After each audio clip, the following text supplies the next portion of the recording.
बता देना चाहते हैं कि आपका खेसारी लाल यादव का गाना जो है टिकुलिया मारे।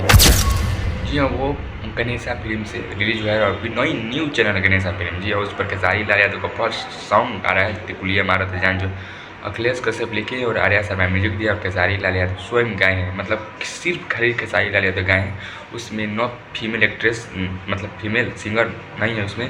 और खेसारी लाल यादव का बहुत ज़बरदस्त गाना वो रिलीज किया गया और उसी टाइम पर जो है पावर स्टार पवन सिंह का वायरल भोजपुरी से गाना रिलीज किया है कमर गजब।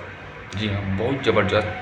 मतलब उनका तो 2 मिलियन सब्सक्राइबर है, तो वो गाना तो रीच पकड़ लिया 2 मिलियन, कहीं ना कहीं वो गाना को रीच पकड़ लिया और 2 मिलियन वो गाना मेन पेज पर ट्रेंड करे वो गाना। और आपको बता देना चाहते हैं खेसारी लाल यादव का मतलब ये 50-60 मिलियन फिक्स है। टिकुलिया मारा था जहाँ खेसारी लाल यादव गाना आया न्यूज़ चैनल से और बहुत मतलब अनुज भैया का चैनल है और खेसारी लाल यादव का टीम के साथ रहने वाले मतलब उन्हीं